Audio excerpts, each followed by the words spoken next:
Bonsoir. Pas de panique, les cérémonies d'ouverture et de clôture de la CAN Total Énergie Cameroun 2021 auront bel et bien lieu au complexe sportif d'Olembi.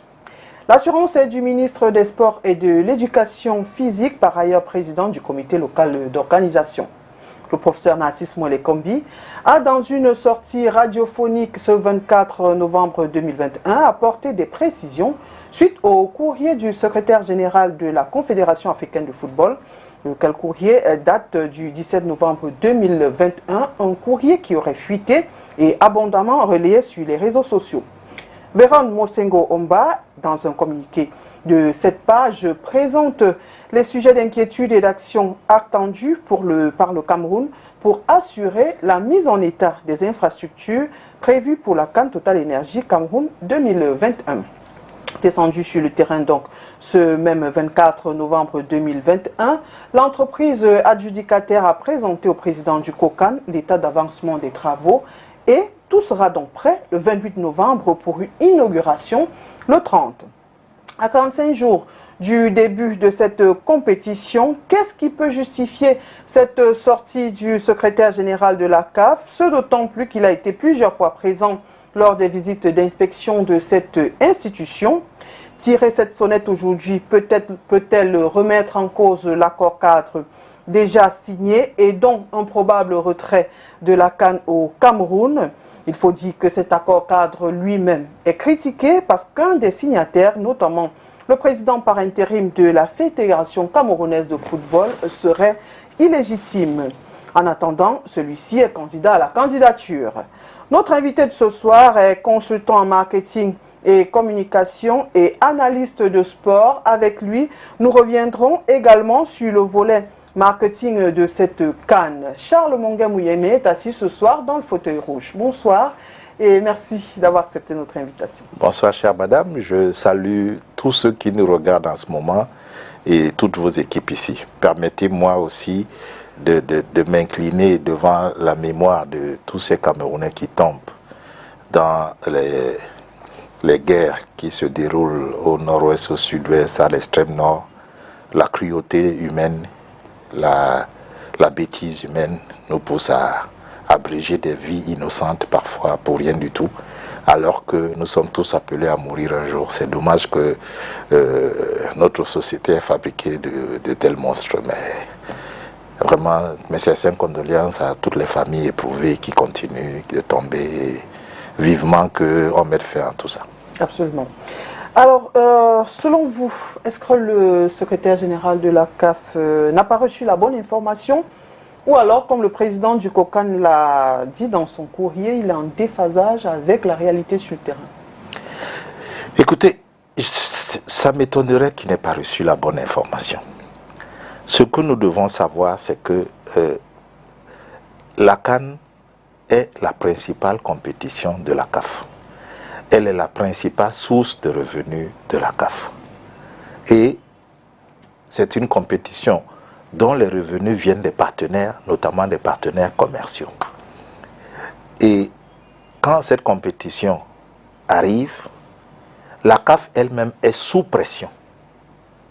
Les partenaires lui mettent une énorme pression parce qu'ils veulent s'assurer que les objectifs pour lesquels ils sponsorisent ou pour lesquels ils sont partenaires à la CAN seront atteints. Évidemment, cette pression tient à un certain nombre d'éléments, notamment la qualité de la compétition, la qualité des joueurs qui vont évoluer, l'enjeu de la compétition, le niveau de fréquentation, et puis le niveau d'audience de cette compétition au niveau international. Et l'autre côté, on peut dire le côté propre également, c'est-à-dire qu'il ne faut pas qu'il y ait beaucoup de dérives éthiques, dopage, achat de match, faux tests Covid, des choses comme ça. Les partenaires veulent que tout cela soit réduit à la portion congrue et que ce soit véritablement une fête intéressante qui leur permet d'avoir cette visibilité qu'ils recherchent. Donc il faut comprendre que le secrétaire général de la CAF est sous pression, énormément. Et quoi qu'on dise, je veux bien être chauvin, camerounais chauvin, mais il faut dire que la CAF nous a fait beaucoup de concessions. Très honnêtement, si on n'est pas honnête pour le reconnaître, c'est qu'il y a un problème. Parce que quand la CAF, les conditions de retrait d'une compétition à un pays organisateur sont connues et les sanctions qui vont avec, la CAF s'est dit, ok, on a poussé ces gens à passer de 16 à 24, on ferme les yeux, c'est ce qu'Ahmad avait expliqué. Que bon, ok, nous aussi, on leur concède qu'on ne les sanctionne pas. Mais, malgré les délais qui ont été donnés, on n'a toujours pas pu faire tenir la compétition. La CAF a toujours été patiente avec le Cameroun. Et aujourd'hui, il se trouve que le principal stade, qui est le stade de Lembe, qui doit abriter la cérémonie d'ouverture, qui donne le ton de l'ambiance qu'il y aura à la CAN, et qui rassemble beaucoup d'intervenants. Parce qu'il faut le savoir, la cérémonie d'ouverture, il y a une agence spéciale, par exemple, ou même des agences qui viennent faire tout le cérémonial qu'on voit là. Quand on est devant son petit écran, on regarde ces feux d'artifice, c'est très joli, c'est beau, tout ça est bien fait. C'est qu'il y a des gens qui font ça. Et il y a, vous êtes dans l'audiovisuel, je ne peux pas vous apprendre ça. Vous savez que quand vous avez une émission importante à faire et tout ça, il y a les repérages, il y a un certain nombre d'installations à faire pour s'assurer que les choses vont se passer correctement. Il y a des tests à faire avant. Il y a un certain nombre de tests à faire. Donc, il faut s'assurer que les conditions d'électricité, les conditions enfin, je veux dire d'énergie et tout ça. Et puis, parfois, vous avez déjà les plans. Un réalisateur sait déjà quel type de plan il veut montrer. Si il veut mettre des drones, et il estime que ces drones devront filmer le stade, faire le tour du stade, et qu'il y a des endroits du stade qui ne sont pas beaux à voir, il peut vous dire vraiment ça me gêne un peu, parce que moi je voulais faire le tour du stade avec mes drones pour partir de l'extérieur vers l'intérieur du stade, des choses comme ça, enfin, parce que j'ai prévu des effets spéciaux et tout. Donc c'est pour dire que, en réalité, cette cérémonie d'ouverture, et je dirais, vous vous souvenez, pour le tirage au sort. Le tirage au sort devait se dérouler au Palais des Sports. Quand l'agence est venue faire les repérages, elle a dit le Palais des Sports ne l'arrange pas. Parce qu'ils avaient un certain nombre de plans, des choses comme ça qu'ils voulaient faire, et le Palais des Sports n'était pas convenable pour eux. Ils ont demandé s'il y a un autre endroit, on les a amenés au Palais des Congrès, et ils ont dit voilà une salle qui peut nous convenir. Qu'est-ce qu'on a fait tout de suite? On a délocalisé du Palais des Sports vers le Palais des Congrès, et il y a eu le tirage au sort. Donc je crois que tous ces événements, mis l'un dans l'autre, il faut savoir que le secrétaire général, lui, il centralise toutes ces informations-là. Et il a effectué avec son président une visite, je crois en octobre, où ils ont promis de revenir le 30, où ils ont demandé, où nous leur avons promis que nous allions faire un certain nombre de choses avant le 30. Évidemment, ils ne vont pas aller se coucher. Ils vont se dire, parce que, je vous le répète, c'est leur événement. Nous l'abritons seulement. Donc, le premier intéressé au succès de la CAN, c'est la CAF. Donc, ils ne vont pas aller dormir en se disant, on va attendre le 30 pour revenir. Non, ils surveillent, ils suivent. Et puis aujourd'hui, tout le monde dit que le monde est un village planétaire. Je suis étonné qu'on donne l'impression que nous sommes dans un vase clos et que les gens ne voient pas. Donc, je termine, je veux dire que il a eu des informations, il a mis la date à laquelle les photos ont été prises. Il ne me semble pas que le Cameroun a contesté que ces photos datent de ce jour-là. Ils sont du stade de Lembe.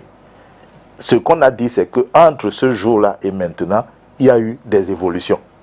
Maintenant, est-ce qu'elles vont satisfaire la CAF? Parce qu'il y a des choses qui vont venir regarder le 30. Si ces choses sont là, il n'y a pas de problème. Mais je tiens à rappeler que dans sa correspondance, le secrétaire général dit si tout, ouais. Il a souligné tout. Il a souligné le tout. Sur le si tout n'est pas prêt, on change. Donc c'est à nous de savoir si tout est prêt, puisqu'on sait ce qu'il faut faire. Hier, le président du COCAN est descendu sur le terrain et l'entreprise a confirmé que tout sera prêt le 28. D'ailleurs, on a pu voir les images de revêtement de la piste d'athlétisme et tout. On peut encore voir ça en image. Est-ce que avec tout ceci, on ne peut pas quand même se dire que ces inquiétudes ont été balayées d'un revers de la main? Vous savez, on sera prêt. Et 2 jours même avant le délai. Vous savez, chat échaudé crée l'eau froide. Ces assurances-là, tout Camerounais qui suit l'actualité les a déjà reçues il y a quelques années. Mais on ne va pas être défaitiste aussi. Non, ce n'est pas du défaitisme, c'est simplement de la lucidité. C'est-à-dire que nous avons vu un ministre camerounais des Sports sur une chaîne étrangère qui était quasiment en train de gronder votre confrère de cette télé en lui disant que quand le chef d'État a dit que c'est le jour 10, c'est comme ça. Vous n'avez même pas à avoir le moindre doute. Aujourd'hui, il est dans un autre ministère tranquille. Il n'est plus concerné par l'affaire.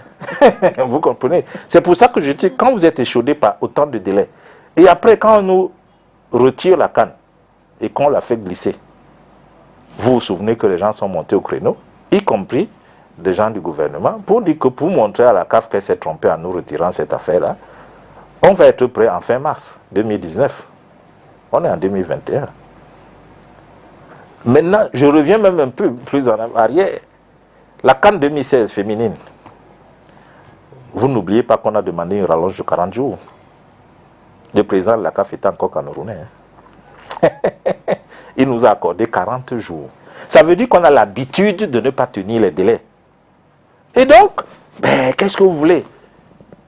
C'est tout à fait normal que on prenne avec les pincettes les assurances qui sont données, y compris par les membres du gouvernement. Ce n'est pas leur manquer de respect ou quoi que ce soit, ou ne pas être patriote. C'est simplement être réaliste en se disant, ces gens nous ont déjà donné certains délais, ils ne les ont pas tenus. Mais là, on est sceptique. On préfère être sceptique plutôt que de croire de façon béate comme ça et après, on a une mauvaise surprise comme pendant le glissement. Finalement, comment prendre est-ce que ce sont des inquiétudes de la CAF ou ce sont des menaces un peu voilées? Oh, si vous voulez, on peut mettre un peu des deux. Mais je crois que plus les inquiétudes. Parce que la CAF aussi a tout à perdre. Il faut le savoir, la CAF a tout à perdre si sa canne est dévaluée considérablement. Les annonceurs vont baisser les offres, ils vont payer moins. Et ça va se répercuter sur nous tous. Ça veut dire qu'à un moment donné, la CAF ne pourra plus payer pour les Champions League de clubs. On va baisser, tout va être revu à la baisse. Personne n'a intérêt à ce que ça se passe comme ça. Donc, la CAF est très inquiète. Parce que les gens vont lui demander, oui, mais vous avez fait toutes ces visites au Cameroun, comment vous n'avez pas pu savoir qu'ils ne seront pas prêts? Et justement, moi, je veux comprendre, est-ce que cette sortie, nous sommes à 45 jours de l'événement, est-ce que ici, la CAF aussi ne se tire pas une balle dans le pied? Parce que de dévoiler tout comme ça, est-ce qu'à la fin, le SG lui-même, qui a fait des descentes, et qui à un moment nous a dit qu'on est prêt, on pourrait même jouer demain, est-ce qu'aujourd'hui, lui-même, sa parole n'est pas remise en Mais cause? bien sûr que si. Bien sûr que si. C'est pour ça que s'il y a un problème, la CAF elle-même est complice de ce qui risque d'arriver. Parce que vous faites bien de le dire, c'est ce secrétaire général qui a touché le gazon d'Olembe après le match contre le Malawi, où il avait dit qu'il avait reçu de mauvaises informations pour accepter le match. Et après, maintenant, il est revenu avec son président et il touche le gazon et dit si ça c'est bon, le reste peut même tomber. Nous, on va jouer. C'est ce secrétaire général qui l'a dit. Mais ça, il le dit lui. On ne sait pas comment. Qu'est-ce qui l'a motivé à faire ce type de déclaration très enthousiaste à ce moment-là. Mais il faut savoir que la CAF elle-même est hors délai. Et ce que vous dites est réel. C'est-à-dire que dans le cahier des charges de la CAN, qui est repris dans l'accord cadre, il y a des délais bien déterminés pour réceptionner les pelouses, pour réceptionner telle chose, pour donner telle information, pour donner telle garantie. Ces délais sont précis et vraiment les plus rapprochés c'est, je dis en termes d'infrastructure, c'est 3 mois en général. C'est-à-dire que le délai au plus tard. Parce qu'après, c'est les délais pour prendre en charge les équipes qui arrivent. Bon, c'est parfois 7 jours. C'est-à-dire, on vous prend en charge 7 jours avant le premier match de la CAN, le match d'ouverture et tout. Mais les délais en termes de réception de toutes les infrastructures, etc., vraiment, à 3 mois, tout doit être fait en général. Du moins, les délais sont précisés. Tous ces délais sont pulvérisés. Ça fait en sorte que la CAF elle-même apparaît comme étant une structure peu rigoureuse, qui fixe elle-même des règles qu'elle ne respecte pas. Et ça, ce n'est pas un bon point. Parce que la CAF est en concurrence avec les autres organisations du même type sur les autres continents qui ont le même type de compétition. Donc, il faut être très sérieux pour que les annonceurs ou les partenaires commerciaux viennent plus chez toi qu'ils ne vont chez les autres. C'est ça qui va rendre ça attractif et qui va permettre aux joueurs de venir gaiement parce qu'ils savent que les enjeux sont importants et tout. Mais elle se montre peu rigoureuse, extrêmement complaisante, même complice d'un certain nombre de forfaitures qui ont été réalisées dans notre préparation. Et donc, je suis d'accord avec vous que le problème ne sera pas uniquement le Cameroun, mais ce sera aussi la honte de la CAF. Alors, je veux revenir un peu sur le pronom « tout » qui a été vraiment souligné. Est-ce qu'ici, on doit comprendre qu'il n'y a pas de minima accepté? C'est-à-dire que quand le ministre parlait à 13h, il parlait de 98% l'état d'avancement des travaux. Est-ce qu'à ce moment-là, on ne peut pas accepter? Ou alors, quand on dit tout, ça doit être tout? D'abord, je vous dirais que je ne sais pas de quoi il s'agit comme promesse. Mais il se trouve que quand le président Motsepe était là, avec le secrétaire général qui a signé le courrier, ils se sont assis avec la partie camerounaise et ils ont défini ce qu'il y avait à faire jusqu'au 30. D'accord. C'est de ça qu'il parle quand il dit tout. Il ne dit pas de finir tout le complexe, les hôtels, ça ne les intéresse pas. Ils veulent leur espace pour la CAN. Maintenant, si l'hôtel du stade n'est pas fini, ça n'entre pas dans le tout de secrétaire général. Le tout, c'est, on a visité l'infrastructure, le minimum qu'il nous faut pour faire tenir le match d'ouverture et les autres matchs de cette poule sur ce stade-là, c'est ça, ça, ça, ça. Il dit donc que cette liste de choses à faire là, si elle n'est pas entièrement respectée, c'est qu'il n'y a pas le minimum justement. Parce qu'ils savent pertinemment que le stage ne sera pas entièrement fini. Mais ils se sont engagés sur un minimum. Il dit donc que si tout ce minimum n'est pas respecté, eh bien, nous serons dans l'obligation. Et il parle jusqu'à présent du match d'ouverture.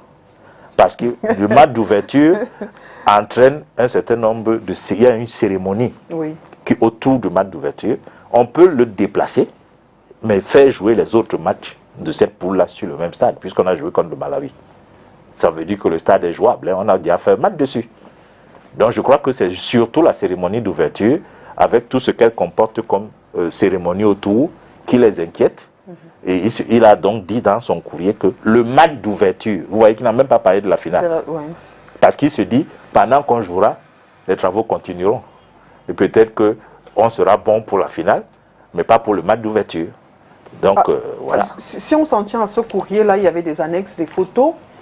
Et quand on revoit la descente du ministre d'hier, on voit qu'effectivement, les alentours sont en train d'être terminés. Est-ce que selon vous, même s'ils sont prêts le 30, on peut utiliser en janvier? Est-ce qu'il n'y aura pas détérioration ou est-ce que ce sera bien fait? Bon, je ne sais pas, je ne suis pas technicien, mais ce que je sais, c'est que en génie civil, il y a quand même des délais pour poser un certain nombre d'actions sur le chantier. C'est-à-dire que quand il y a un délai de séchage, vraiment vous êtes obligé de le respecter avant de fixer autre chose. Si vous devez fixer quelque chose sur un mur, il faut que le mur soit monté. Et il faut que le mur, le technicien dise qu'il peut supporter une barre de fer qu'on va accrocher dessus. Donc, ces délais-là, c'est difficile, même en travaillant jour et nuit, de passer outre.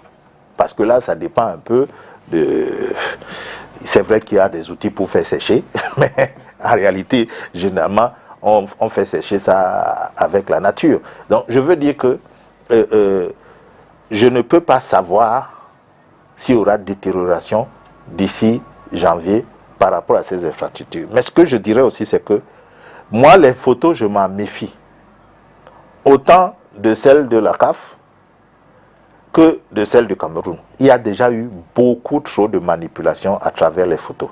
Vous savez, le directeur du cabinet civil adjoint du Cameroun vient de faire une sortie où il a parlé de ces influenceurs qui sont payés à grands frais pour justement manipuler l'opinion. C'est-à-dire, on veut montrer que nous sommes prêts pour la CAN, on les mobilise, et aujourd'hui, avec tous les logiciels de traitement d'image que nous connaissons, on peut vous faire voir n'importe quoi, et ce qu'on veut. Donc, moi, je m'en méfie. Je m'en méfie, et je préfère que on attende. Mais la réaction du Cameroun m'inquiète un peu.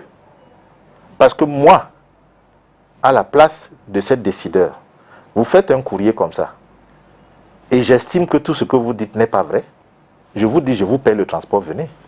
Avec, Oui, avec vos experts. Dans la réponse du ministre des Sports, il a dit l'État a mis tout pour être, malgré le petit retard, l'État a mis tout pour être prêt, et ils ne sont pas contre une visite de la CAF pour venir contrôler. Oui, il ne fallait pas dire qu'on n'est pas contre, il fallait dire venez. Nous exigeons que vous veniez. Parce que quand vous lisez la réponse, vous sentez qu'il y a de la colère. Vous sentez qu'on a perçu ça comme un affront. Vous sentez qu'on a perçu ça comme un manque de respect vis-à-vis du pays. Il est hors de question qu'on déplace, qu'on délocalise la cérémonie d'ouverture. Ça, c'est ce qu'on dit. Mais il faut savoir que dans l'accord cadre, dans son préambule, la CAF est maîtresse de sa compétition. D'accord. On avait fixé que le tirage au sort se fait au palais des sports. C'est bien, non? Quand la CAF est arrivée, elle a dit c'est pas là, ça peut pas être là, c'est sa compétition, vous ne pouvez rien faire. Vous comprenez? C'est-à-dire que le cahier des charges est défini au départ. Quand vous soumettez votre offre d'organisation, ça veut dire que vous acceptez de marcher selon le cahier des charges. Quand il y a donc ce cahier des charges, vous ne pouvez plus venir, alors que dans le cahier des charges, on vous a dit cette compétition appartient à la CAF, qui peut modifier un certain nombre d'éléments à sa guise. À charge pour vous de dire que vous ne pouvez plus suivre. C'est-à-dire, quand on passe de 16 à 24, le Cameroun aurait pu dire non, on ne peut pas suivre. La CAF ne nous aurait pas sanctionné. Hein. Elle aurait dit ok, vraiment, nous, on tient à passer. Donc, vraiment, continuer à travailler, on va d'abord faire ailleurs. Nous, on veut tenir passer à 24. C'est nous qui... Dès qu'on accepte, tac, on est lié encore par le cahier des charges. C'est comme ça. C'est la règle du jeu. Nous le savons d'avance.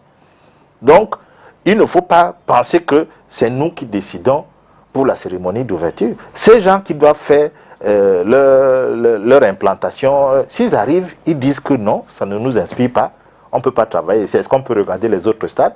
Ils arrivent à Japoma, ils disent, mais voilà, c'est ça qui... La CAF va dire ça à Japoma. Même si le Cameroun ne veut pas, ça va se faire à Japoma à ce moment-là. Ou alors vous dites que vous ne voulez plus la CAN. Moi, je crois que on connaît les règles du jeu. Hein. C'est les règles du jeu depuis le début. Donc, ce ne sera pas une nouveauté. Maintenant, par fierté nationale, par orgueil, on estime qu'il est hors de question qu'on déplace. Nous devons donc travailler pour que ce ne soit pas déplacé. Nous devons faire le minimum sur lequel on s'est entendu. Il faut que ce soit prêt, effectivement. Et à ce moment-là, il n'y aura pas de possibilité de déplacer. Mais je dis que si moi je suis serein, vous m'écrivez, j'estime que vous m'avez manqué de respect, je vous dis venez. Vraiment, quelles que soient vos occupations, c'est à mes frais. D'ailleurs, c'est toujours à nos frères quand ils viennent faire leur visite. Je reprends encore ça à mes frères. Cette fois-ci, c'est moi qui vous demande de venir en visite. Les autres visites, c'est vous qui pilotez. c'est vous qui décidez de la date. Celle-ci, moi, je vous demande de venir parce que je me sens offensé. Merci pour l'expression. Je me sens offensé et je veux laver cet affront-là. Venez, on va tenir le cahier de charges qu'on s'est donné pour jusque 30 et vous allez voir que vous vous êtes trompé grossièrement. Venez avec tous vos techniciens. Faites venir même des cabinets d'expertise, si vous voulez. Je le fais et vous venez. C'est un peu comme avec les pays. C'est-à-dire que quand vous estimez que un diplomate a commis un impair sur le plan diplomatique, qu'est-ce que le ministre des Relations extérieures fait souvent? Il le convoque dans son bureau. Et quand il le convoque, le pays sait que, attention, il y a un incident diplomatique en cours là. Si on ne fait rien, cet incident risque d'être consommé, et le pays risque de rappeler son ambassadeur, ou alors la relation diplomatique risque de prendre un coup de foi. C'est pratiquement la même chose. Maintenant, je veux quand même préciser une chose. Parce que beaucoup de gens réagissent parce qu'ils estiment qu'on a manqué de respect au gouvernement camerounais, etc. Mais simplement, c'est nous qui avons fait le choix de mettre à la tête du comité local d'organisation un ministre du gouvernement. On n'était pas obligé de le faire. Donc quand vous regardez ce courrier, le comité local d'organisation de la CAN, hiérarchiquement, est en dessous du COCAN qui est à la CAF.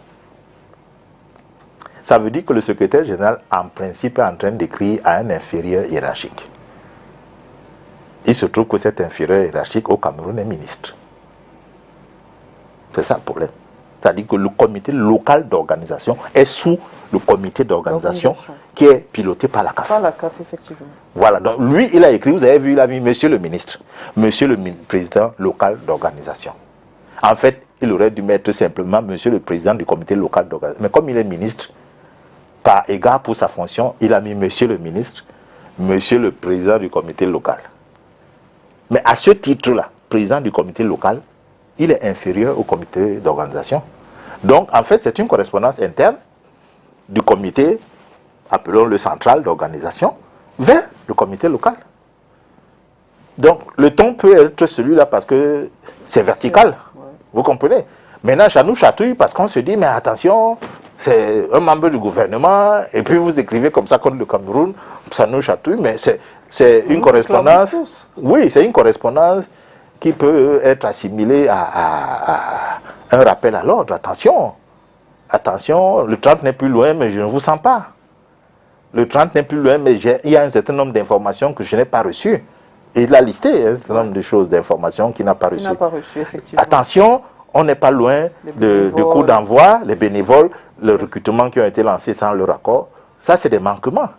Parce que dans l'accord cadre, il est précisé que vous ne faites rien sans leur accord. Charles Monguet, je veux comprendre bien. Est-ce que tout ceci ne remet pas aussi en cause cet accord cadre? Est-ce qu'il ne devait pas... Pourquoi il a été signé alors qu'il y a tous ces manquements? Ou alors ça devrait se faire comme cela? Non, l'accord cadre n'est pas un aboutissement. D'accord. Le moment qui a été choisi pour le signer a donné l'impression que c'est un aboutissement. Non, l'accord cadre peut être signé au début. Nous avons célébré et on s'est dit, bon, c'est fini. Non, non, ce n'est pas un aboutissement. Il peut y avoir de glissement. Donc, on doit comprendre qu'on pourrait encore perdre la CAN. Il y a possibilité que la CAN... Dans l'accord cadre lui-même prévoit qu'on puisse retirer la CAN. L'accord cadre, les clauses de retrait sont dedans. L'accord cadre, c'est le cahier des charges auquel on a ajouté toutes les clauses financières, administratives et tout ça. C'est ça qui constitue l'accord cadre. Au début, on vous donne le cahier des charges pour vous dire, voici à quoi vous vous exposez, vous vous engagez si vous voulez être organisateur de la CAN. Ça veut dire qu'en réalité, l'accord cadre, c'est lui le contrat de départ qui vous attribue la CAN. Mais comme on vient de signer en fin de période, on a l'impression que c'est la consécration que là maintenant, mais ça doit être fait comme ça au début. Parce que quand on m'attribue la CAN, je dois avoir la certitude que c'est moi qui organise, donc je dois signer le contrat. D'accord. Mais comme il y a un certain nombre de clauses financières, il y a notamment un certain nombre de dépôts que vous devez faire dans des institutions financières qui sont des garanties pour la CAF, que cette chose va être payée, etc. On se dit en début de période, peut-être que vous ne voyez pas encore tout à fait clair dans toutes ces choses-là. Donc on laisse le temps, on vous donne le cahier de charges qui vous permet de vous préparer, mais après on signe l'accord cadre. Mais ce n'est pas un aboutissement, c'est un document qu'on devrait signer en début de période, parce qu'en fait c'est le contrat qui lie la CAF et le pays organisateur. Et un contrat, ça doit se signer en début de période. Vous ne finissez pas de consommer votre période de loyer et puis on vous fait signer le contrat. On signe le contrat. Mais est-ce que, je vais revenir un peu sur les bénévoles. Est-ce que c'est vrai, la compétition, elle est organisée par la CAF, mais la compétition est organisée dans un pays. Oui. Est-ce que ce pays-là aussi ne devrait pas avoir son mot à dire? Parce que je reviens un peu sur le cas des bénévoles. Est-ce que tout doit être centralisé vers le Caire pour... bon, il faut comprendre même que... pour les bénévoles? Il faut comprendre que pour les bénévoles, le mot, l'essentiel est fait par le pays organisateur. La CAF dit simplement, quand vous voulez lancer le recrutement, nous devons donner notre accord.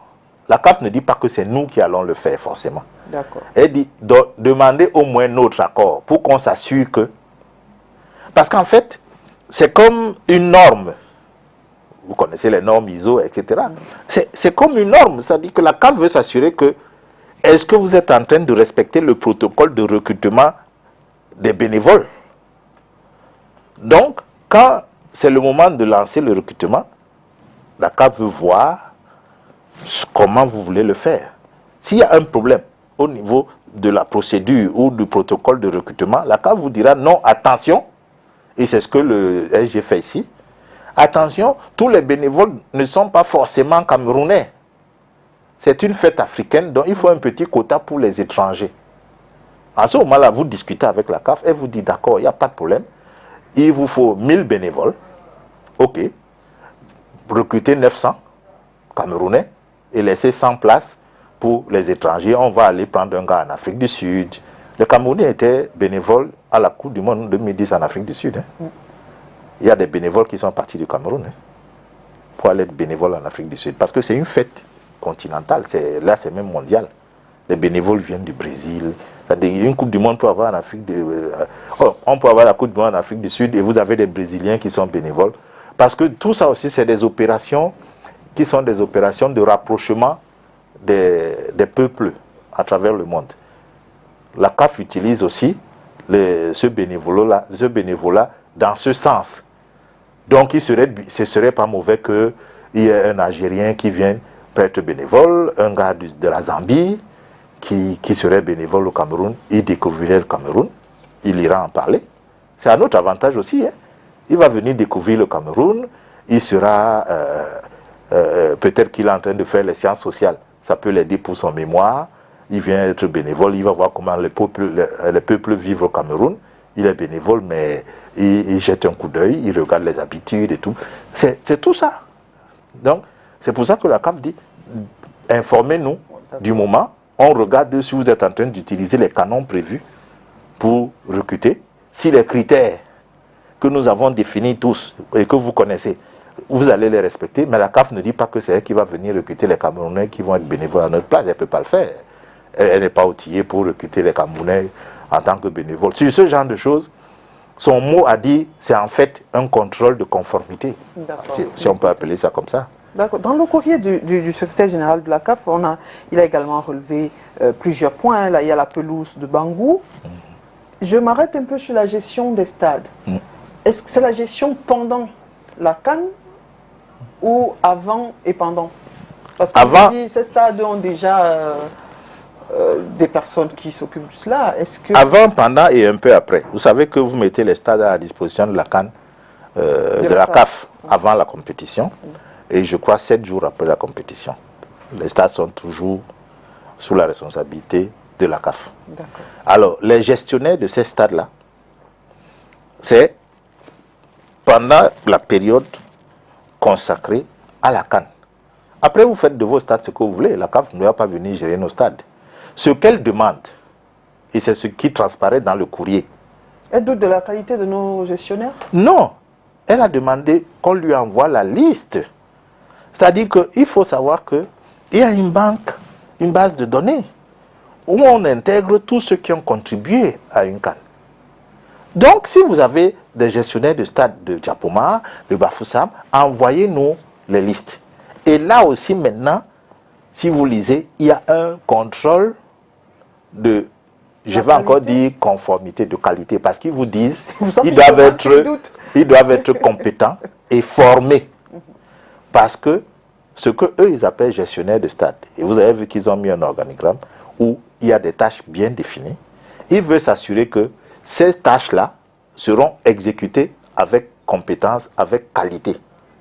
Est-ce que les personnes qui doivent les exécuter ont les compétences pour le faire? Si c'est oui, comment elles les ont eues? Par leur formation de départ, ou est-ce que vous avez organisé des séminaires particuliers? Et il faut signaler que la CAF elle-même organise en général certains séminaires pour, comme on dit chez nous, renforcer les capacités de ce type d'intervenants. Donc, ça suppose que ce que la CAF demande simplement, c'est de lui envoyer, si vous avez déjà désigné ces personnes-là, de lui envoyer leur liste avec les CV. Les CV vont lui permettre de savoir que, ok, celui-là, on l'a mis chargé de l'accueil VVIP. Bon, ok, dans son background, ok, on voit qu'il a fait quand même, il a pris l'accueil, il a fait hôtellerie ou je sais pas quoi. Ok, donc il a des prédispositions, des prérequis pour pouvoir faire cette tâche-là. Vous voyez un peu, c'est ça qu'il demande. Vous avez mis tel pour entretenir le gazon. Ok, il a le background pour ça. C'est pas un mécanicien à qui on est en train de donner l'entretien du gazon. Maintenant, si à terme, si la CAF estime que, ok, vous avez envoyé des choses et qu'il y a peut-être quelques personnes là qui peuvent présenter des lacunes dans certaines choses, elle peut décider que une semaine avant la CAN, elle vient faire un petit séminaire, puisque la CAF le fait même pour ses arbitres, qui sont déjà compétents, puisqu'ils sont arbitres internationaux. Mais vous savez qu'on leur fait quand même des séminaires avant, pour la mise à niveau, parce qu'il y a des nouveautés. La précédente compétition, c'était 23 joueurs, avec Covid, on passe à 28, les arbitres doivent être briefés. Ok, c'était 3 remplacements, maintenant on peut en faire 5, mais attention, c'est en 3 séquences. Vous pouvez remplacer 5 joueurs, mais 3 fois. C'est-à-dire que vous ne pouvez pas remplacer 5 fois, non. Il faut que vos 5 remplacements tiennent en 3 arrêts. Vous ne pouvez pas arrêter le match plus de 3 fois. Par exemple, ce genre de choses, on a dû imprégner les arbitres. Oui. En ce moment-là, ils comptent. Si le banc de touche appelle, son assistant appelle remplacement pour l'équipe A, il compte que ça fait 1. On appelle encore remplacement pour l'équipe A 2. Remplacement pour l'équipe A 3. C'est bon, il sait qu'il n'y a plus de remplacement pour l'équipe A. C'est fini. Même si n'ont fait que 3 remplacements. Il leur reste 2, mais ils ne peuvent plus les faire. Vous voyez, c'est des choses sur lesquelles, même si on est déjà arbitre, si c'est une nouveauté, pour lesquelles il faut, par exemple, la VAR, il est évident que la VAR, étant une nouveauté, pour tout le monde encore, hein, parce qu'aujourd'hui, tout le monde, il y a encore des problèmes qui se posent au niveau de la VAR. Est-ce que comment doit se comporter l'assistant? Est-ce que le central doit attendre avant d'aller regarder? Ce genre de petites choses, il y a toujours des formations. C'est valable aussi pour les gestionnaires. C'est valable pour les gars qui accueillent les VVIP. Vous savez que maintenant, il y a les very important personalities. Il y a les VIP et les VVIP. Et les VVIP. Et donc, il faut qu'ils s'assurent que ces personnes-là sont outillées pour faire ça avec qualité et compétence. C'est pour ça qu'ils demandent les CV. C'est juste une demande, ce n'est pas eux qui vont les recruter. Ils veulent simplement s'assurer que le Cameroun a respecté le format qui concerne les gestionnaires de stade. C'est tout. Vous avez lu ce document, il y a plusieurs points qui sont soulignés. Selon vous, quel peut être l'impact de ce document aujourd'hui sur notre compétition? J'ai envie de dire, quel point peut coincer le Cameroun dans sur ce courrier? Quel est l'aspect qui peut nous coincer? Bon, l'aspect qui peut nous coincer, réellement, c'est le stade. C'est le stade, hein, parce que tous les autres aspects, recrutement, même si on avait mis un mauvais gestionnaire, on peut le remplacer. C'est pas un problème. OK? Oui. Mais le stade, si on nous dit que il y a un bloc de ciment là, il doit sécher en 3 mois, on ne pourra rien faire. Il faudra bien 3 mois pour qu'il sèche. si c'est le délai, je pense, je dis ça grossièrement, si le délai de séchage c'est 3 mois, on va attendre les 3 mois. Par contre, envoyer un protocole sanitaire, par exemple, il écrit dans son courrier qu'il attend ça des autorités sanitaires depuis un moment. Ils avaient donné un délai. Parce que quand on leur envoie ce protocole sanitaire, eux maintenant, ils définissent le protocole sanitaire parce qu'il y a une commission médicale à la CAF. Oui. Ok. Donc, par exemple, ce protocole sanitaire, on peut le faire, on l'envoie. Ce n'est pas des choses qui peuvent nous coincer, puisque nous-mêmes, nous prenons des mesures contre le coronavirus ici. Donc, comité scientifique, etc., ils se réunissent, ils étudient avec... mais il faut simplement que ces choses-là soient faites de manière à être convaincants. Parce que les gens prennent parfois les choses à la légère, de façon superficielle. On a fait un match récent contre la Côte d'Ivoire à Japoma, où on a dit, pour avoir accès au stade, il faut faire un test Covid. Test Covid négatif. Ce n'est pas des choses aussi faciles qu'on peut le penser. Parce que ça convoque les statistiques, ça convoque même les mathématiques statistiques, les questions de file d'attente. Combien de tests est-on capable de faire à Douala en 48 heures pour qu'on atteigne 25 000? Combien de points de test il nous faut? Quelle est leur capacité? Un agent de santé, combien de tests est-il humainement capable de faire en une journée sans qu'il tombe dans une fatigue qui va entraîner les erreurs? Sans qu'il ne fasse mal aux narines. Sans qu'il fasse mal aux narines, sans que lui-même ne commence à confondre les étiquettes et des choses comme ça et à envoyer à X les résultats de Y. Parce que le corps humain a besoin de repos. Quand vous avez fait le même geste machinal pendant un certain nombre de fois, vous ne réalisez pas que vous n'êtes plus en train de respecter le procédé. Donc, à un moment donné, il faut vous mettre au repos. Alors, combien de personnes, vous avez vu que même la plateforme qui a été définie pour le match de la Côte d'Ivoire, elle n'a pas tenu. À un moment donné, il était impossible d'y accéder. Et c'était seulement 25 000. Et il est évident que si vous voulez 25 000 spectateurs au stade qui ont les tests, il risque d'y avoir 40 000 qui sollicitent le test. Est-ce que vous êtes capable de gérer 40 000 tests en 48 heures? Peut-être qu'on va profiter de ceux qui sont vaccinés, parce que ceux-là ont quand même... ça aussi, c'est pareil. Image. Si quelqu'un a pris sa première dose en novembre, est-ce qu'il est dans les délais pour prendre la deuxième? Par exemple. C'est tout ça qu'il faut que la commission médicale sanitaire du Cameroun envoie à la CAF pour leur dire, compte tenu de telles analyses que nous avons effectuées, nous pensons que nous pouvons prendre 30 000 personnes à Japoma en espérant qu'en 48 heures, Douala peut vacciner ces 30 000 personnes en continuant à vacciner les voyageurs ou à faire des tests aux voyageurs et à toutes les autres personnes qui font les tests, pas pour le match. Parce qu'il y a d'abord le fonctionnement normal et il faudra ce fonctionnement exceptionnel pour la CAN. Parce que c'est 2 jours avant le match qu'il faudra faire le test. Alors, si on a à chaque fois, 2 jours avant chaque match, 40 000 personnes qui vont solliciter les tests, on regarde la programmation des matchs, qui se jouent tous les 3 jours par exemple, il faudra qu'on se retire. Ça veut dire que pour chaque match, les mêmes 40 000 personnes devront revenir. C'est-à-dire un test de spectateurs ne pourra pas tenir pour 2 matchs, compte tenu de l'écartement des matchs. Donc, si on a 3 matchs au premier tour, et que vous voulez voir les 3 matchs, vous allez faire 3 tests. Vous comprenez un peu? C'est-à-dire que vous allez solliciter la plateforme 3 fois. Si vous êtes entièrement vacciné, ils ont dit, le ministre a dit dans sa réponse, que pour les vaccinés, le délai ce sera de 7 jours. Oui. Donc, ça veut dire que celui qui est vacciné, il pourra voir 2 matchs avec un test. Il fait un test, il voit 2 matchs. Mais pour le 3e, il faudra qu'il refasse le test. Même vacciné, bien qu'étant vacciné, il devra faire un test. Donc, tous ces éléments-là, c'est un travail qu'il faut confier aux spécialistes qui vont le faire. Et quand on va donc demander à la CAF que nous voulons 30 000 personnes au stade, il y a les éléments pour soutenir ça. Mais on ne peut pas le leur dire comme ça. Parce que eux aussi, de façon arbitraire, vont dire, bon, ok, on autorise seulement 10 000.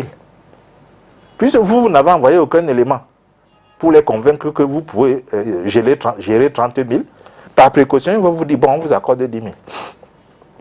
Donc, on avait le temps, et c'est pour chaque site qu'il faut le faire. Vous imaginez bien. En tenant compte de ce que quelqu'un peut partir de DA pour regarder le match à Douala. Donc, il faut penser aux villes environnantes. Est-ce que, je vais reposer cette question, est-ce qu'il y a donc péril en la demeure? Est-ce qu'on a, j'ai envie de dire, on risque, c'est mieux, on risque de perdre l'organisation de cette CAN à la porte à 45 jours? En principe, le risque est faible. Ouais. Qu'on perde de la CAN. Parce que même sans Olembe, en toute honnêteté, on peut faire la CAN. Puisqu'il y a le stade de ratification qui n'aime pas toucher. Ça peut être un plan B, on peut y mettre une poule, puisqu'il y a eu une poule au CHAN. Ouais. Le CHAN, c'est la CAF. Si elle a accepté que le CHAN se joue au stade de ratification et on y abrite des matchs internationaux, donc il n'y a pas de problème. Donc, sincèrement, le risque d'un retrait complet est faible. Mais le risque que la fête soit atténuée, lui, il est important. Par exemple, comme je viens de vous expliquer, les questions de Covid. Ouais. Nous pouvons croire que nous irons tous au stade. Après, une restriction arrive qui fait qu'on n'est pas loin du huis clos. Vous voyez que tout l'enthousiasme qu'on aura mis à attendre qu'on ira au stade, regarder les gens de visu comme ça pour qu'on puisse même les toucher si on peut, on le perdra, on sera devant les écrans. Ça, ce risque, lui, il est très grand. Il est très important. Parce que, justement, vous savez, les statistiques, c'est nous qui les produisons. Et à travers le monde, on sait que la vaccination, par exemple, en Afrique, elle est très lente. Surtout en Afrique noire. Et donc, forcément, les Occidentaux sont frileux. Et ils devront libérer leurs joueurs pour venir. Or, si un joueur vient à la CAN et il attrape le coronavirus, quand il rentre, il a encore 14 jours, lui, il ne jouera pas. Or, on sera quasiment au Money Time des Champions League et tout ça, des championnats. Donc, si notre risque, le risque de retrait est faible, on a un fort risque d'une CAN au rabais, j'ai envie de dire, oui, qui va jouer peut-être avec les équipes B. Ça, si ceux-là ne sont pas libérés. Si on ne respecte pas les conditions de libération. Vous savez qu'on a ce problème au basket, non? Nos gars de NBA, est-ce qu'ils viennent? On a les Embiid et tout ça, ils ne viennent jamais. Parce qu'on ne peut pas respecter les clauses d'assurance. Les clubs de NBA, ils ne rigolent pas avec les assurances. Vous voulez qu'ils viennent? Ok, voilà le cahier de charges. Vous pouvez? Non, ok, ils restent ici. Et comme dans leur fédération internationale, l'obligation de libérer n'est pas encore comme à la FIFA. La FIFA au moins a mis pour protéger les nations que si l'équipe nationale vous sollicite, le club est obligé de vous libérer. Mais avec les conditions sanitaires, la FIFA elle-même est un peu frileuse. Au point où elle laisse un peu faire parce que l'OMS aussi intervient, tout ce qui est santé intervient, et elle ne peut pas techniquement défendre des positions contre des gens qui présentent des arguments sanitaires. Vous avez remarqué que leur Champions League a dû se jouer dans un seul pays l'année passée, au mépris de toutes les règles. Parce que il faut faire attention. Et dernièrement, le Cameroun livrait un match où tous nos joueurs de France ne sont pas venus. Parce que les clubs ont demandé des jets privés qui ne prennent pas les avions commerciaux. Or, on a vu que c'était un match, on est déjà qualifié. On va aller dépenser un jet privé pour prendre Toko Kambi, un jet privé pour prendre Moukoudi, un jet privé pour prendre Kasseyeto. On a dit, bon, vraiment, c'est bon, on va jouer avec les autres. Mais imaginez qu'on met encore ce genre de conditions. Il faudra qu'on puisse les respecter. Et donc, on les met dans une bulle sanitaire du début à la fin. Donc vraiment, il faut qu'on... Il y a des choses. C'est pour ça que moi, je suis embêté qu'on en soit encore à démontrer qu'on est prêt. Alors que maintenant, on devait être en train de faire les répétitions. Est-ce que cette démonstration-là peut justifier la mission dépêchée en Égypte? Je crois oui. Et quand je regarde le niveau de la mission, je crois que l'heure est quand même assez grave.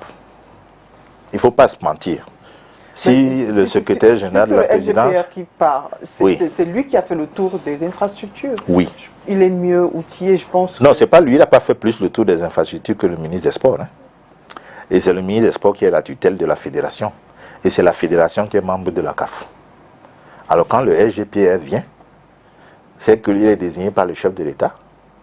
Ça veut dire que l'heure est grave. Il y a un plaidoyer sérieux à aller faire. Et là, c'est le plaidoyer de l'État du Cameroun. Ce n'est plus le plaidoyer du microcosme footballistique. C'est au-delà de ça. C'est pour ça que le SGPR part. Parce que ça ne concerne plus seulement le foot là. C'est-à-dire que l'État du Cameroun s'est engagé suffisamment et on constate qu'il y a péril à la demeure. L'État doit aller défendre son dossier. L'État doit aller plaider pour qu'il n'arrive pas à un certain nombre de choses. C'est pour ça qu'on envoie le SGPR. Maintenant, il est flanqué du ministre des Sports parce que c'est lui qui maîtrise le dossier au quotidien. Je crois qu'en termes de tournée des stades, aucun ministre n'a fait autant de tournées dans les stades que le ministre actuel. Donc il maîtrise très bien les coins et les recoins de toutes ces infrastructures. Il faut qu'il soit là. C'est-à-dire que... mais vous avez vu que jusqu'à présent, je n'entends même pas beaucoup parler de la FECAFOOT. Ça veut dire que c'est l'État qui parle là. Or, c'est la FECAFOOT qui est membre de la CAF. Mais là, c'est l'État qui est en train d'aller plaider quelque chose. Certainement, la FECAFOOT ira comme membre à l'Assemblée générale. Ça, c'est une mission normale, on n'en parle pas beaucoup. Mais celle-ci, il faut croire qu'il y a un certain nombre de choses. Et moi, je pourrais lier ça facilement à la Covid-19. Très honnêtement. J'en parle depuis un certain temps. Bon, il y a des gens qui estiment que peut-être que j'exagère, peut-être que j'affabule. C'est possible, je peux me tromper. Mais le sponsor principal de la CAN n'est pas loin des firmes pharmaceutiques. Hein, que vous appelez Big Pharma. Hein. On fabrique les médicaments avec le pétrole. Et le secteur du pétrole, le secteur du médicament, c'est des cousins. Donc, il n'est pas exclu qu'on ne soit pas content de notre riposte à ce moment. Et que les clubs européens qui ne sont pas d'accord avec la CAN en janvier, ils n'ont jamais été d'accord avec ça. Ils préfèrent la CAN en juin, quand les championnats sont finis. Parce qu'en janvier, on les interrompt. Vous regardez souvent les matchs, imaginez Liverpool sans Salah, sans Mané, sans le gars de Côte d'Ivoire, etc. Et si Matip accepte de revenir sans Matip et tout, ce sera quel Liverpool? Vous voyez un peu? Ce sera quel CAN sans eux? L'autre pendant de la question, c'est ça. C'est pour ça que Ahmad a fini par céder et à mettre la CAN en juin. La CAN maintenant est en juin. C'est le glissement qui a fait que, exceptionnellement, elle se joue en janvier, février, mais elle sera désormais en juin. Issa Hayatou a résisté durant tout ce temps-là, mais Ahmad avait cédé. La CAN, c'est en juin. Les championnats européens sont finis, ils peuvent libérer les joueurs. Mais là, en janvier, février, d'abord, ils prient pour qu'on vous élimine vite, votre pays. Oui, si moi je suis entraîneur de Liverpool, mais qu'on élimine vite l'Égypte, que ça la revienne vite. Oui, que Mané, le Sénégal, passe très vite à la trappe.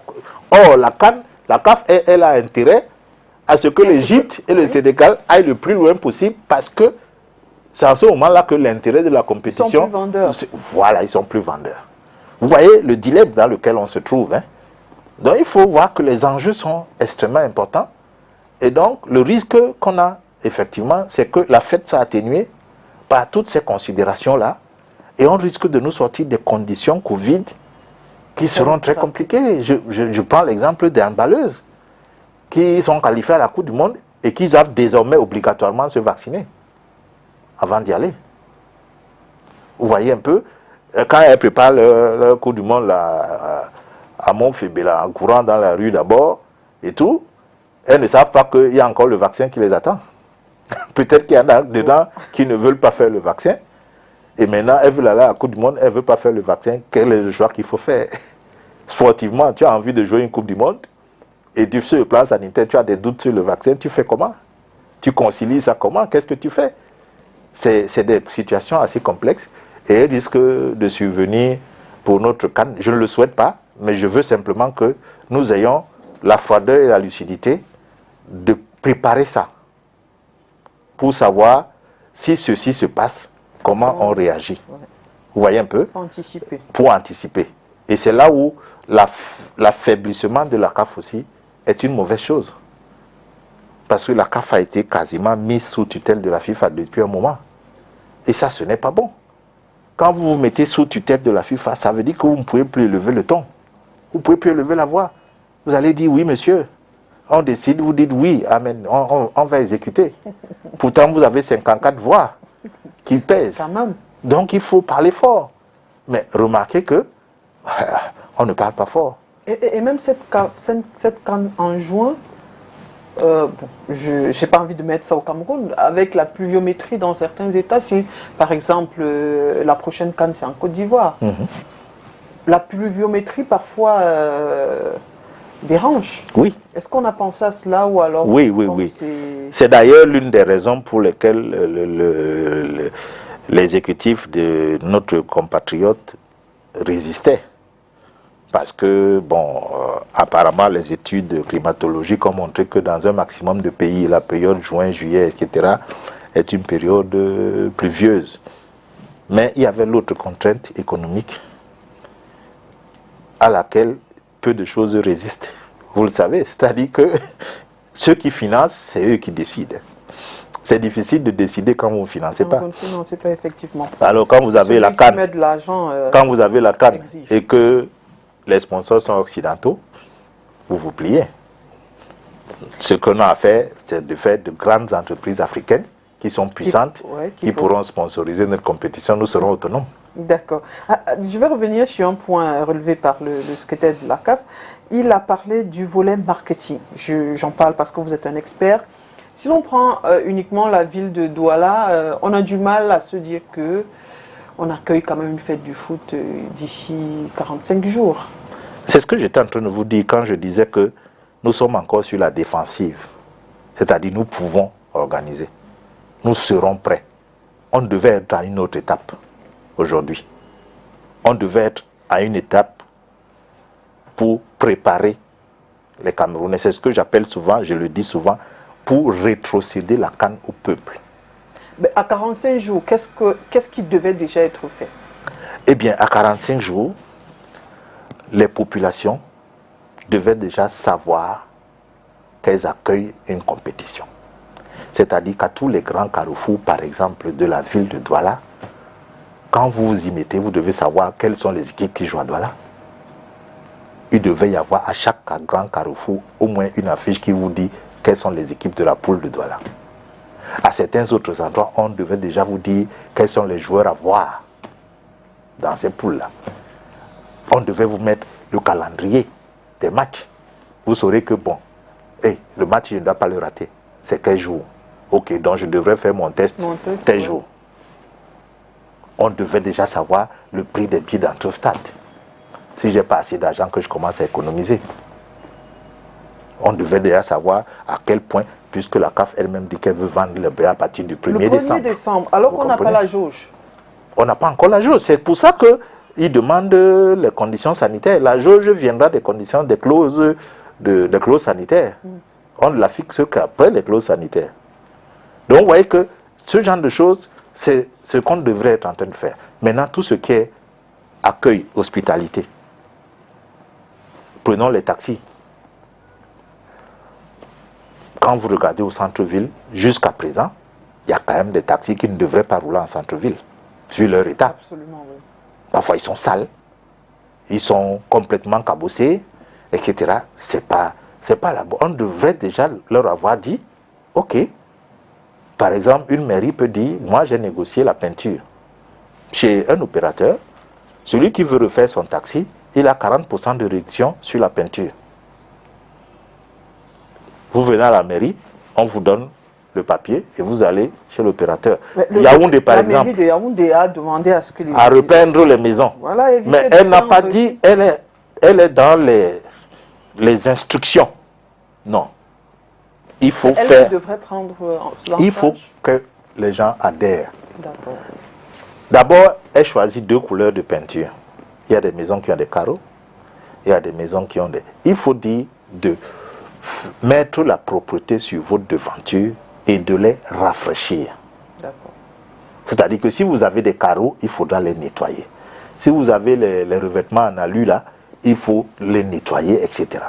Maintenant, si vous avez votre couleur de peinture préférée, rafraîchissez-la. Et la mairie aurait donc pu dire, pour le grand nombre, puisque souvent c'est blanc et c'est jaune ocre, moi j'ai négocié, moi mairie de Yaoundé, j'ai négocié avec une société de peinture. Ouais. Si vous êtes d'accord, le pot de peinture qui coûtait 20 000, vous pouvez l'obtenir à 14 000 ou à 13 000 pour la canne. Parce que j'ai pu négocier que le nombre qui vont vendre, ils peuvent quand même baisser. Parce qu'ils vont avoir beaucoup de clients en même temps. Mais venir dire, il faut faire ceci, ça risque de pousser à l'antipathie par rapport à la compétition. Alors que la communication, si elle avait commencé beaucoup plus tôt, il y aurait même déjà des équipes de bénévoles. Celles-là ne dépendent pas forcément de la CAF, mais qui auraient pu être des équipes de bénévoles des mairies, qui auraient pu faire ce porte-à-porte-là, en faisant d'une pierre plusieurs coups. Elles pouvaient marcher avec les équipes de vaccination, puisqu'ils parlent de vaccination tout le temps, ou des équipes pour sensibiliser les gens sur le paludisme, les questions de moustiques et tout, et dire aux gens aussi que, bon, vous savez que la canne arrive, bon, quand vous accrochez les vêtements comme ça, c'est pas... Hein, donc pendant de telle période à telle période, vous pouvez faire autrement. Et à la mairie, ils ont étudié la question. Quand vous êtes dans un immeuble, c'est vrai que pour sécher vos habits, ça va être compliqué. Ils ont trouvé une parade, vous pouvez faire ci ou ça, et vous allez pendant un mois, pendant 3 semaines, ça dure seulement 3 semaines, vous allez pouvoir sécher vos habits sans les exposer sur les balcons. Vous faites adhérer la population. Mais quand vous venez avec des ordres, c'est-à-dire qu'en mode impératif, vraiment il y aura de la résistance forcément. Les gens vont considérer la canne comme une opération qui vient encore les embêter, alors que ça devrait être une fête à laquelle tout le monde adhère.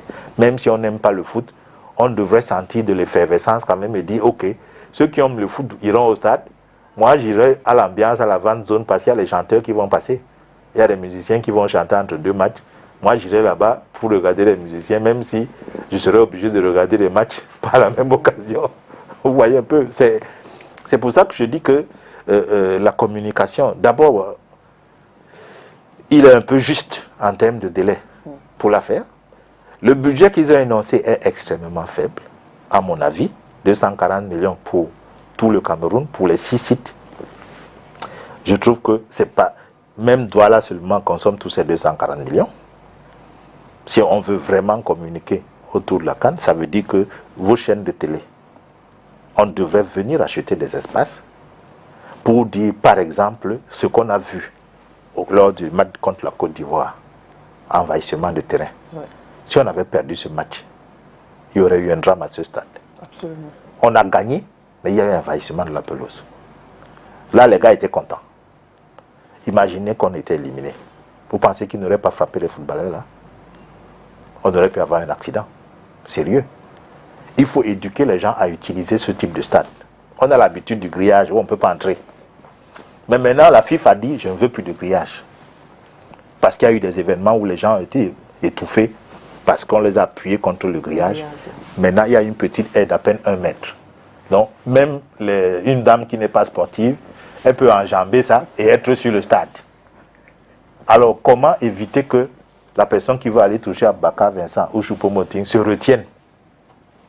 Il y a une sensibilisation à faire. Donc, le gouverneur de la région du littoral a fait ce jour même un point de presse, une conférence de presse pour déjà sensibiliser la population et les prévenir sur les sanctions. Parce que lors de ce match, il y a eu des dérives, même venant des autorités. C'est-à-dire que parce que je suis tel, je devais garer ma voiture ici. Donc il y a eu des sensibilisations déjà. Et... Mais je me demande si le gouverneur est bien placé pour faire la sensibilisation. C'est le patron de la région. Le gouverneur, c'est le commandement, c'est l'impératif. Très honnêtement. Vous pensez que si vous dites à Françoise Bango ou à Roger Mila de venir parler aux populations pour leur expliquer ces choses, ce n'est pas mieux que le gouverneur? Le gouverneur, on a l'habitude qu'il donne des ordres. On a l'habitude qu'il donne des instructions. On a l'habitude qu'il interdise. Comment vous voulez à lui encore donner ce type de communication pour amener les gens? Lui, il devrait intervenir pour mettre quand même une petite menace. Il doit mettre un petit mot d'impératif dans cette communication, mais qui doit être faite par des gens qui sont aimés des populations, parce que ce n'est pas des personnes qui ont l'habitude de les matraquer. Le gouverneur, il est aimé par sa population. Non, le gouverneur n'est pas élu. Le gouverneur, non seulement il n'est pas élu, mais son rôle, c'est de commander. Et dans le commandement, il faut être sévère. Surtout avec l'incivisme qu'il y a. Il faut être sévère. Il est obligé d'être sévère. Vous comprenez? Pour nous mettre au pas un peu. Parce qu'on en a besoin. Maintenant, pour amadouer les gens avec le sourire, inviter les François Bango, des artistes musiciens, ils sont là. Ils ne demandent que ça. Mais il faut les rémunérer. Vous dites tout le temps qu'ils font les pauvres, leurs droits d'auteur ne passent pas, etc. C'est l'occasion de leur donner un peu d'argent. Les jeunes aiment Moustique le charismatique. Oui, ok, appelez Moustique le charismatique, qu'il fasse un meeting pour dire aux gens comment on doit se comporter au stade. Les mototaxis roulent en sens inverse. Organisez un petit spectacle, vous appelez Petit Pays, il fait un petit concert d'1 heure ou de 2, concert sensibilisation. Pourquoi pas? Mais vous devez payer Petit Pays, payer l'orchestre, ça dans le budget. En ce moment-là, peut-être que les mototaxis seront plus réceptifs. Petit Pays nous a dit, le Turbo nous a dit que, Rabat Rabi nous a dit, roulons dans le bon sens parce que vraiment, on accueille des étrangers, soit nous-mêmes propres. Et tout ça. Mais si vous prenez toujours les mêmes autorités qui envoient le Mami Wata pour disperser les foules tous les jours, et vous leur dites maintenant de venir tenir des propos qui sont plutôt doux, je ne suis pas sûr que ça a la même efficacité. Par contre, si Petit Pays tient le truc, et que le gouverneur est venu au spectacle, il fait la fête un peu, et après il prend la parole, il dit, bon, Petit Pays vous a dit de faire. Mais il faut savoir que, au-delà de ce qu'il dit, il y a aussi la loi. Hein. C'est lui qui ne va pas respecter. Alors que même Rabi vous a dit ça. Sachez que moi, je vais intervenir à ce moment-là. Mais que ce soit lui qui manie la carotte et le bâton. Est-ce que vous qui êtes dans le marketing, vous qui êtes expert, est-ce que vous êtes déjà rapproché de ces personnes-là pour leur donner vos avis, ou alors vous attendiez qu'ils vous tendent la main? Je veux dire que si c'est la fête camerounaise et par ricochet africaine, nous devons nous aussi un peu mettre la main à la pâte. C'est ce que je fais là. Personne ne me paye là quand je parle sur votre antenne. Personne ne me paye. Et je pense que tous ceux qui suivent mes interventions depuis pas mal de mois, je ne fais que donner mes idées. J'ai donné les idées pour le transport des spectateurs. Parce que j'ai vu ce qui s'est passé à la Cannes. Quand on bat le marché de la route qui entre par le marché des fleurs, c'est foutu, vous allez arriver en retard au stade. On bat ça quasiment 3-4 heures avant le match. Le délégué régional à la sûreté, de la Sûreté nationale a dit 2 heures avant le match. Ça va être difficile. Vous avez vu le match de Côte d'Ivoire? Oui, c'était difficile. L'équipe du Cameroun est arrivée en retard, à presque 19 heures. Vous vous rendez compte, avec escorte. Ah, oui. Vous vous rendez compte. Donc imaginez que vous fermez 2 heures avant. Mais comment faire? Selon vous, qu'est-ce qu'il faut faire? Personnellement, j'ai pensé, c'est une idée comme ça, qu'il faut mûrir. Mais pendant les jours... Vous dites qu'on n'a pas beaucoup de temps, hein, s'il faut encore la mûrir peut-être. Non, je dis la mûrir ou la tester. Oui. On a des transporteurs. Je le dis tout le temps. On a des transporteurs qui ont des bus, qui font les lignes, par exemple, de l'Ouest, qui ont l'habitude de voyager la nuit, 23h, minuit. Ils peuvent mettre leur bus à disposition pour transporter les spectateurs qui ont un ticket. Et ces bus seraient donc des bus avec laissez-passer. Ça ferait que si Madame Donquin, qui a sa voiture, veut aller au stade, elle va aller garer la voiture à la maison. Elle prend un bus VIP au rond-point, 1000 francs. On vous dépose au stade, 1000 francs, vous revenez. Quand ces gars font un voyage, ça leur fait 70 000. Hein. Au retour, 70 000, ça fait 140 000. Il finit de vous transporter et à minuit, 1 h du matin, il va prendre ses passagers, il va à l'ouest. Le lendemain, il revient. Enfin, ça peut être géré. À ce moment-là, les gens vont garer les véhicules, ils vont aller prendre les bus. Transport en commun. Au lieu de tout le monde venir s'agglutiner à Dokoti, tout le monde s'agglutiner à Niala, alors qu'il y a des gens qui viennent de Yaoundé, qui passent par Total comme bon. Et vous aussi, vous sortez du stade avec vos voitures, vous devez passer par là, passer la route principale. Il faut que le dernier officiel soit sorti du stade pour qu'on l'ouvre. Et ce qu'on a vu pendant le match de la Côte d'Ivoire, c'est que le public est sorti. Et le public a empêché. Je dis même dans le cortège officiel, c'était difficile de circuler. Parce que le public sortait pour applaudir les lions. Les lions, oui. Or, cette route a l'inconvénient de ne même pas être éclairée. Donc vous ne savez jamais d'où peut sortir un projectile. Il y a des risques sérieux. Donc c'est des choses qu'on devait être en train d'huiler, de faire en sorte qu'il y ait moins de circulation. Je disais à un ami hier comme ça en passant, qu'on aurait pu expérimenter que, bon, voyons un peu ce que ça peut produire. On dit aux citadins de Douala, ok, lundi, c'est les immatriculations impaires seulement qui circulent. On regarde l'effet sur la circulation. Mardi, les immatriculations paires. Tous ceux qui ont un numéro impair, vous garez, sinon vous arrêtez en route. On va voir ce que ça fait comme effet. Et après, on peut donc voir, est-ce que les gens ne sont pas arrivés au bureau parce qu'ils avaient le mauvais numéro lundi? Est-ce qu'ils sont arrivés en retard? Est-ce que vous pensez qu'on a suffisamment de taxis pour la ville de Douala? Je ne sais pas. Je ne peux pas vous dire. C'est eux qui détiennent les statistiques. Donc, quand je dis ça, c'est pour ça que je vous ai dit qu'il faut encore creuser. Oui. Parce que moi, je le dis sans avoir les statistiques fiables.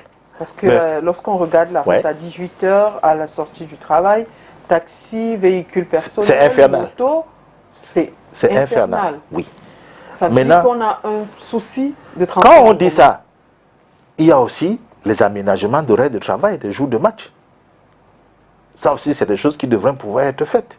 C'est-à-dire, les jours de match, si on libère les gens à midi, notre économie ne va pas s'arrêter.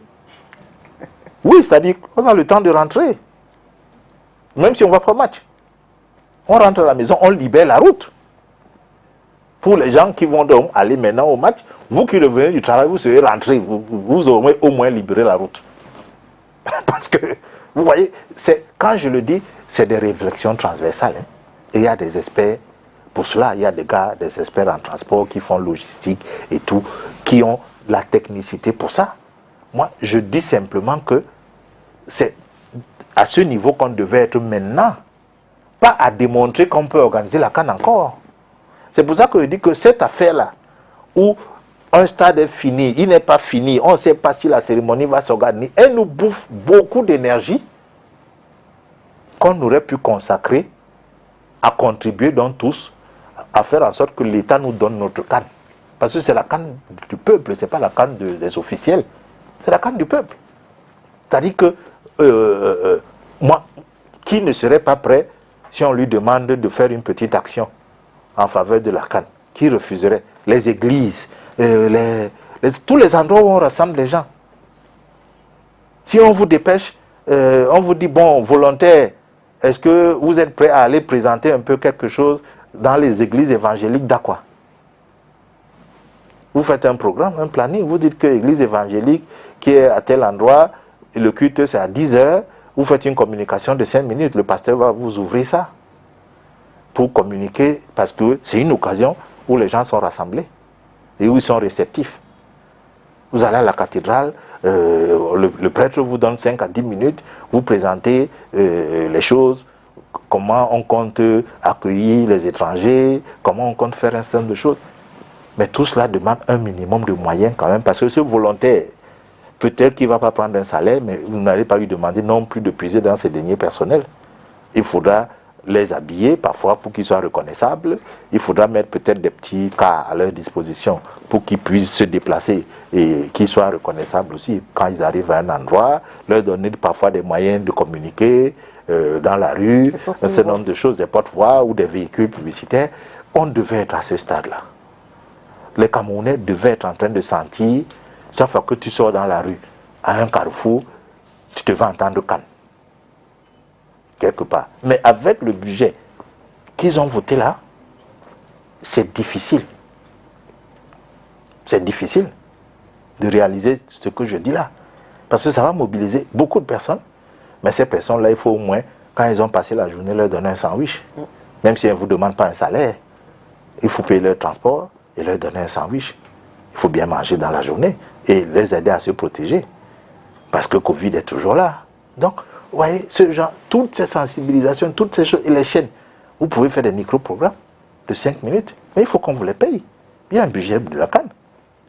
Il faut que votre chaîne, toutes les autres chaînes privées et tout, ou alors qu'on vous dise, ok, vous passez ces micro-programmes et nous on vous donne les matchs. Gratuitement. Au lieu que on me mette les messages de menaces que vous avez volé les images, je sais quelle chaîne. Pour une fois, ok, comme vous aussi vous allez contribuer.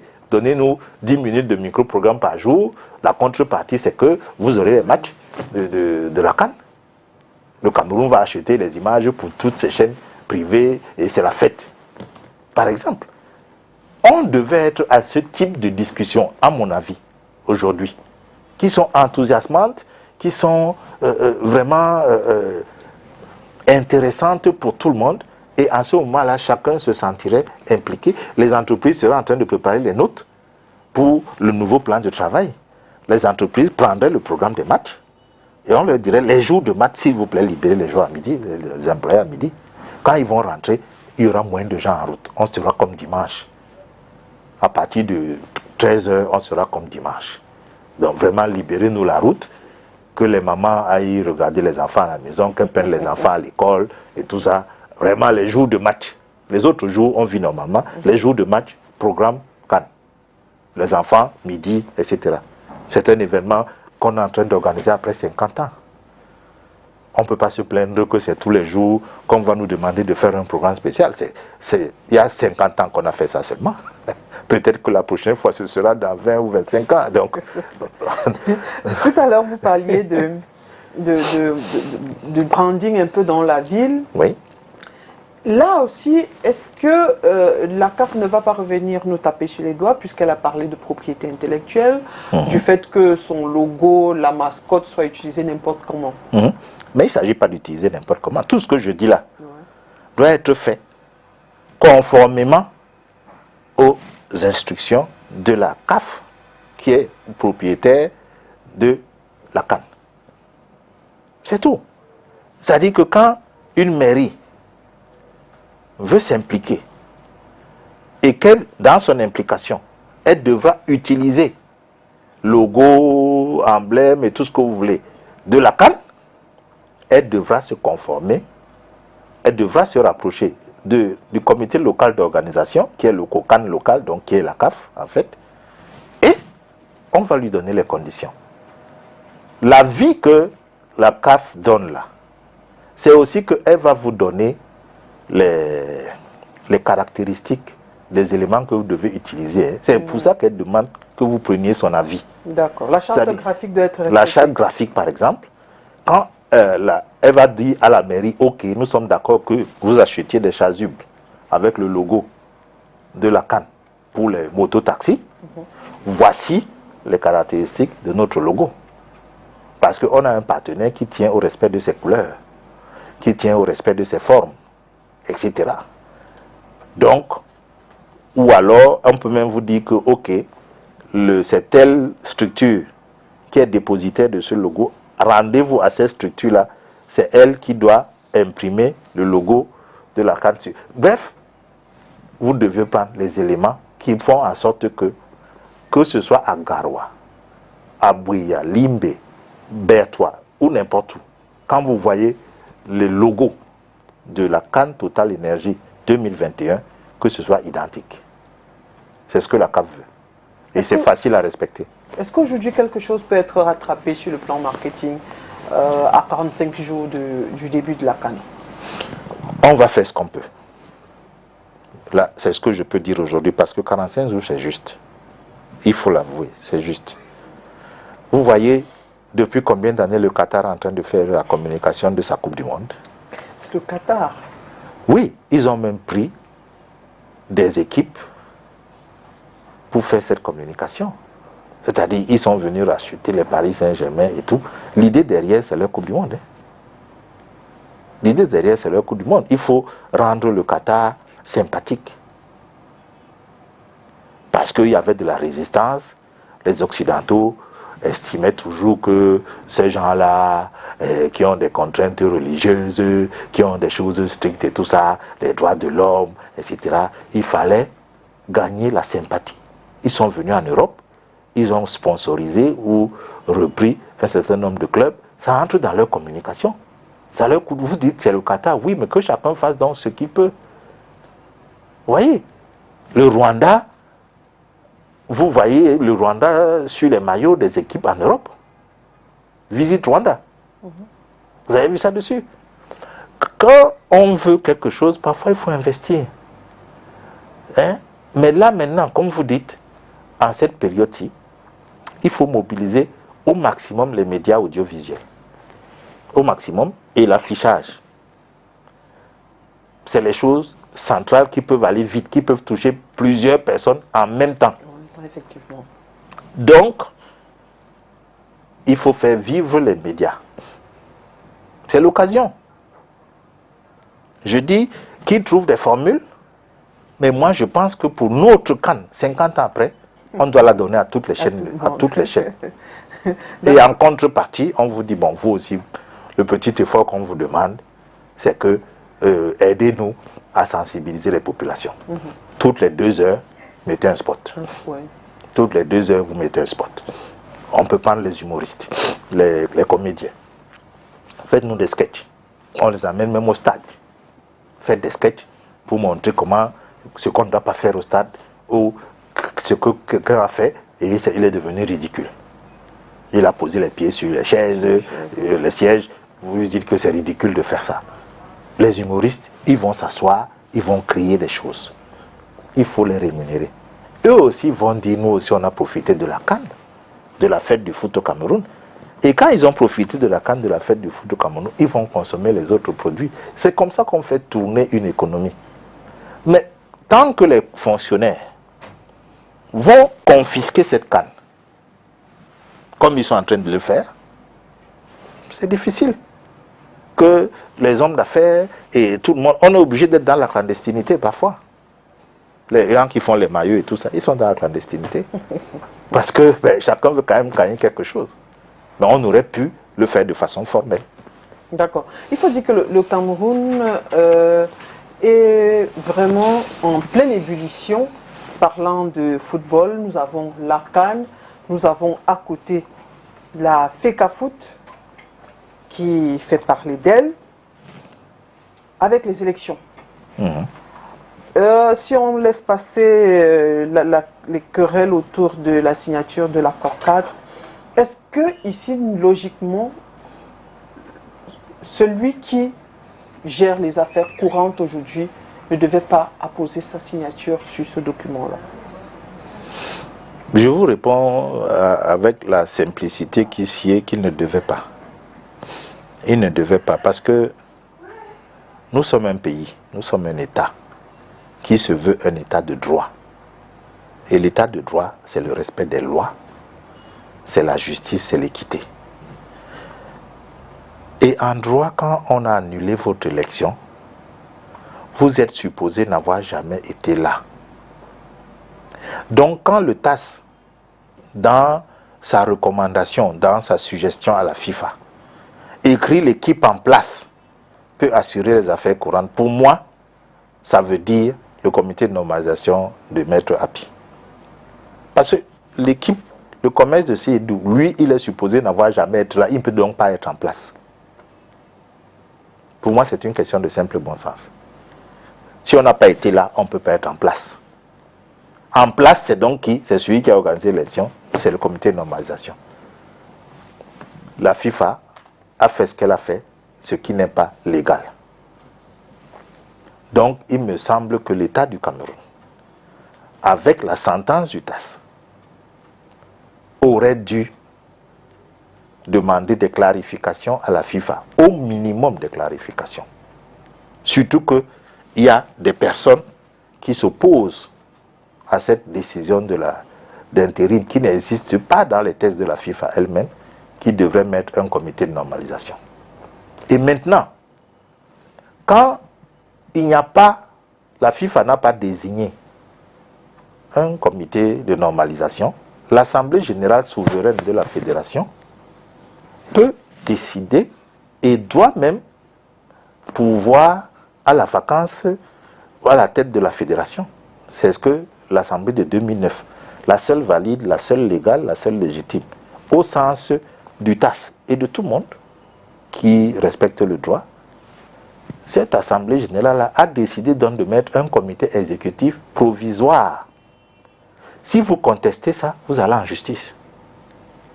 Mais la FIFA n'est pas au-dessus de l'Assemblée générale de la FECAFOOT à la FECAFOOT. C'est l'organe suprême de la FECAFOOT.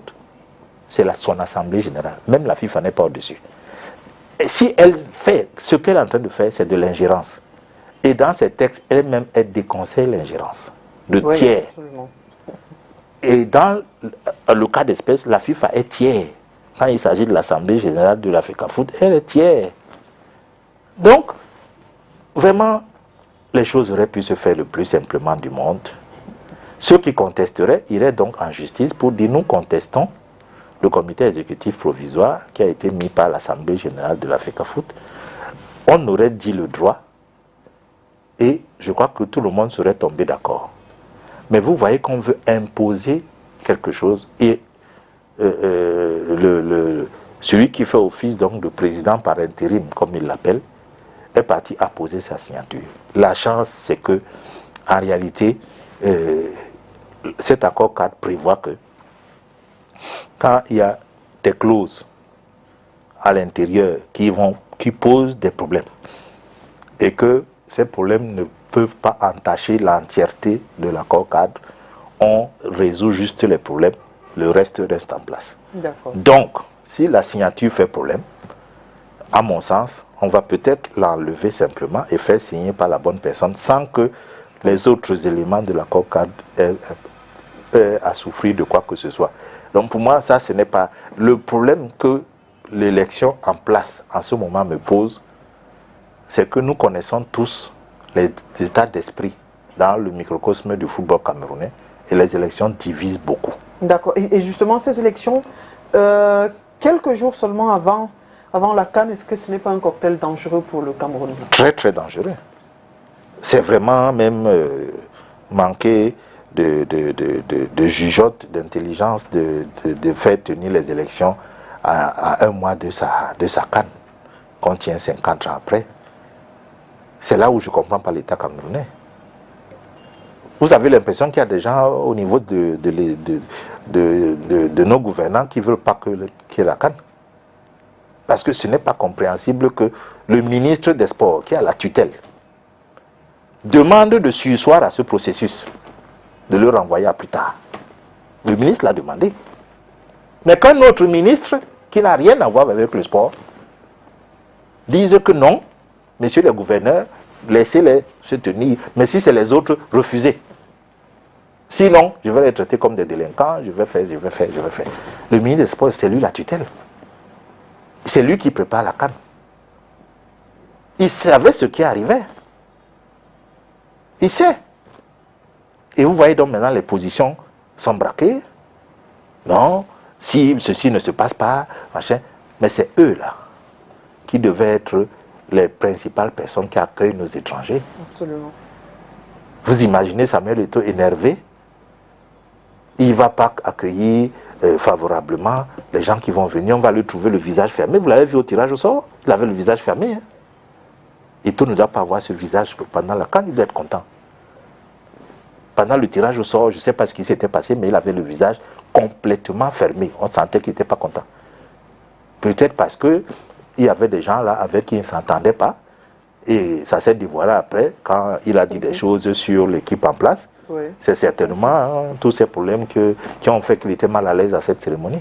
Justement, les candidats au poste de président de la FECAFOOT sont connus depuis ce 25. Un commentaire sur... Bref, parce qu'on est déjà, l'émission tire à sa fin, sur ces candidats-là, sur le profil des candidats. Le principal commentaire que je fais, c'est que ce n'est pas bien ce qu'ils font. Tous ces candidats. Comment ça? On ne s'inscrit pas dans un processus illégal, si on veut être sérieux. Et c'est ça, pour moi, le fait qu'ils se soient inscrits, c'est qu'ils manquent de sérieux. Donc ils ne peuvent pas, je ne suis pas électeur, heureusement pour eux, mais ils ne peuvent pas me convaincre qu'ils vont changer les choses à la FECAFOOT quand ils soutiennent un processus illégal. Quand vous voulez mettre de l'ordre, vous n'allez pas avec les désordonnés. Eux tous devaient dire à la FIFA, vraiment, vous êtes gentils de nous conseiller de faire des choses. Nous voulons redresser notre foot. Clarifiez-nous la situation de la FECAFOOT là. Avant élection, laissez l'élection d'abord. Vraiment, c'est nous, les délégués, c'est nous qui faisons l'élection. Nous, on vous dit, stop, clarifiez la situation. C'est ce qu'ils devaient faire. Et quand un tel message est porté par des gens qui ont la notoriété de Samuel Eto'o, par les Onana et tout ça, peut-être que ça porterait un peu plus. Mais qu'ils aillent s'inscrire dans ce processus. Y compris Mabouan qui a même une décision d'annulation de ce processus. Mabouan a la décision. Moi, c'est dommage qu'ils prêtent le flanc, leur image à la forfaiture. Donc on peut penser déjà à une prochaine normalisation. Je ne sais pas. La FIFA elle-même a perdu toute sa crédibilité au Cameroun. Je ne sais pas ce qu'elle va décider. Mais il faut que le Cameroun laisse les Camerounais quand même gérer leur fédération avec personnalité et ne pas se plier au choix. C'est des intermittents de souveraineté. De temps en temps, on crie notre souveraineté. De temps à autre également, on se plie à des injonctions tordues et farfelues comme celle de la FIFA. Il faut qu'on soit en permanence des gens qui suivent la ligne droite. Merci Charles Mongamouye. Je vous en prie, madame. Nous sommes arrivés au terme de notre émission. Mesdames et messieurs, merci à vous d'avoir été des nôtres et à jeudi prochain.